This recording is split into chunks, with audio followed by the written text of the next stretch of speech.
afternoon and welcome. We have an interesting show for you today. It is the Hit Squad, Chad Range alongside Jesse Finney. Jesse, good to have you here, of course. Thank you, sir. I appreciate it. And you can always hit us up, hitsquad@101sports.com. That is our email. The Twitter handle is @hitsquad101ESPN. And of course, we're going to be talking in this first. We do have a great show, but I do want to dedicate the first segment to the Anderson Silva dilemma, reactions, whatever you want to. I should have known. Did you see the fight pic they had for him when they're kissing?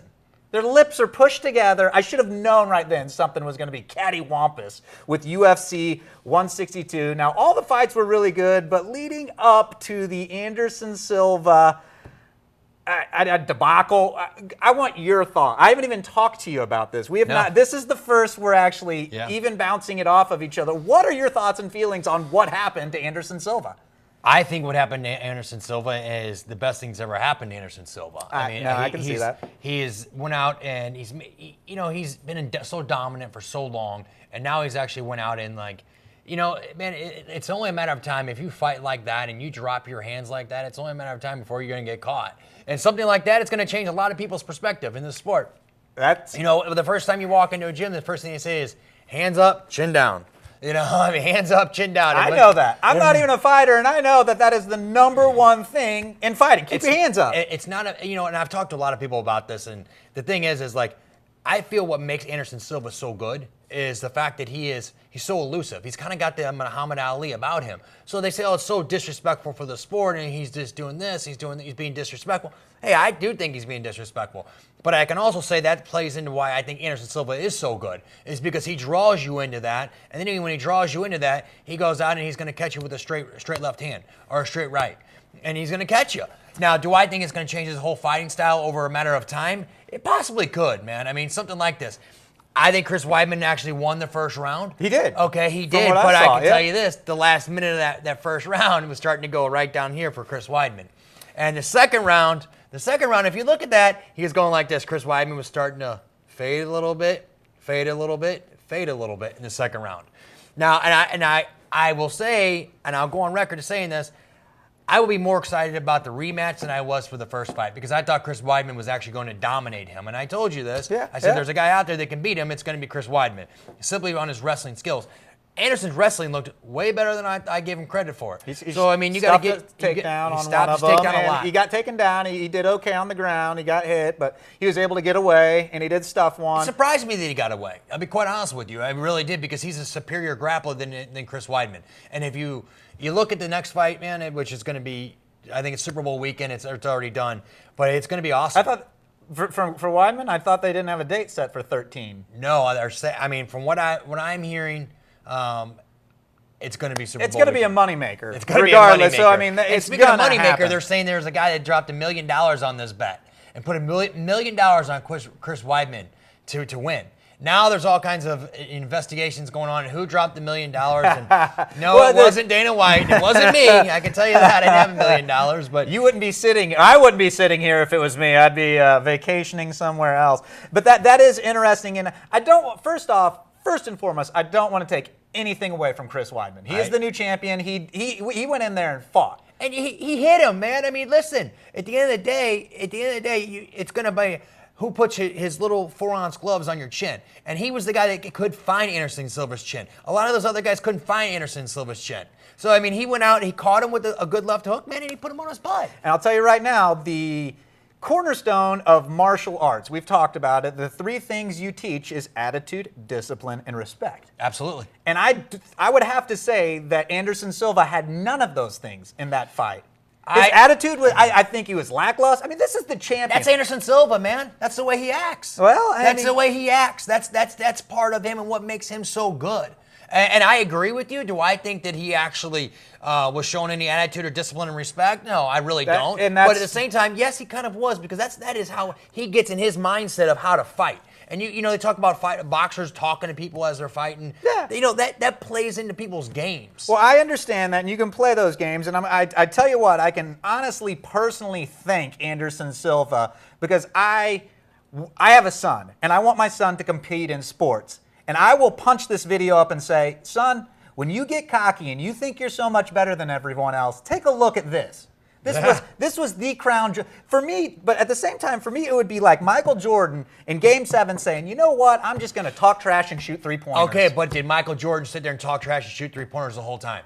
No, he didn't. That's the way Anderson Silva fought it forever.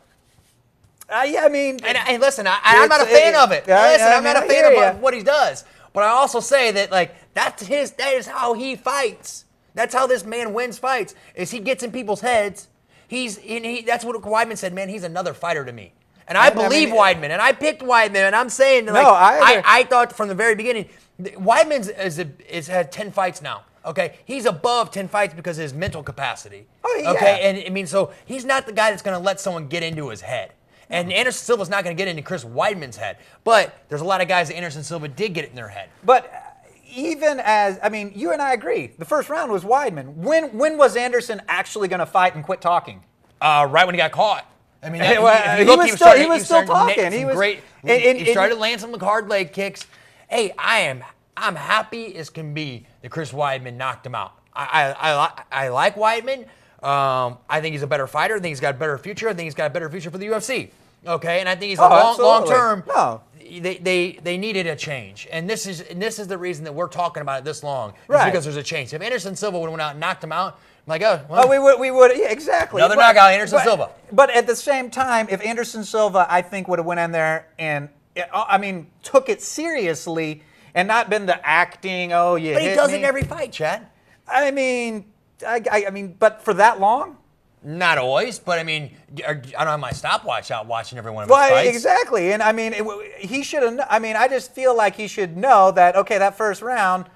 I mean, I didn't win that first round hands down. When does Anderson Silva usually win a lot of first rounds? Look at the Chael Sonnen in his first fight. Okay, and I understand that it's all part of his game and part of the mystique of Anderson Silva. I can't stand it. I mean, just so you know that, I can't stand what he does, and I don't. And I know a lot of people can't. And I was a little surprised by Dana White's reaction to a lot of the stuff, because Dana White is normally a pretty straight shooter, and I think he danced around a lot of stuff. In what way? In what way? Maybe Anderson taught him.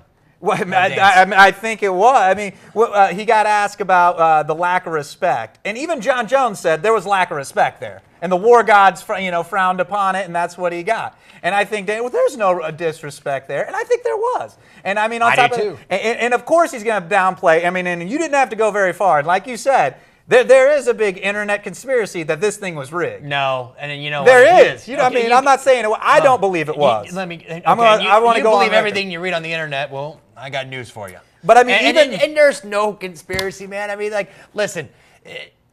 Josh Groves. Josh Groves. I don't care who says what. I don't care if Dana White says it was, which he didn't say that. No, he wouldn't. But, man, that's the biggest bunch of.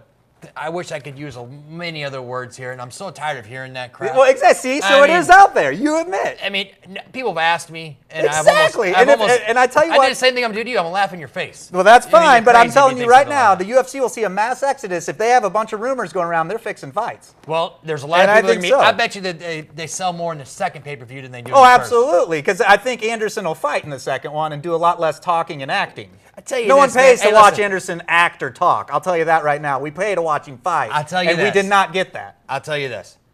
I own 2 gyms here in St. Louis, and I've never heard more people talking about UFC fights than this week. But for the right reason? Ever. For the right reason? Both. I would say. I agree you want to get talked about, but do you want to get talked about that you're fixing fights and fighters are flopping? No, I agree with you. I think that's a part of it. But I think a lot of people, like we had a huge discussion the other day, was the tide turning? Was the tide turning for Silva when he got caught with Weidman? There was people asking, would you think that they're really fixing fights? No, I'll be the first to go on record and say this fight was not fixed. I mean, I don't believe that, but there are plenty of people who do. And you can take a look at it, and it does look a little fishy. It does look a little strange when things like that happen, and that's not what you want from the UFC. You want good fights, and all the other fights in the UFC 162 were great. Card. It was, and it's a shame that this is what we'll remember from it. What did Anderson Silva got knocked out? I hope it's not that they think that it would be a fix. That it was almost. everyone, it was how And it it's going ended. to be, like I just said earlier in the show, it's a matter of time when you're going That to get is. caught. I mean, when you're acting like that. When you fight that way and you drop your hands, it's going to be a matter of time when you get caught. It's not if, it's a matter of when. Okay, we got to wrap this up real quick, and I do want to run down this. This is just another. What? Okay, the power rankings for MMA, pound for pound best fighters, look like this. John Jones, hey, totally expected. George St. Pierre, hey, makes good sense to me. Jose Aldo, that sounds good too. Anderson Silva, and then Chris Weidman. I'm not a mathematician, but Chris Weidman just beat the guy. Hey, there's lack of respect right there. I mean, that yeah. says it all. I mean, it really does. It says it all. I mean, hey, did you see the odds for the next time they fight? Anderson Silva's the favorite. I'm sure he is, because hopefully he'll fight. I think that's everyone's hiccup with the whole thing, and we got to move on. And I don't want to say we won't talk about it again, because we probably will, but we're going to try to move on because there's, like you said, plenty of good things to talk about from UFC 162, and that's coming up next on the Hit Squad here on 101sports.com.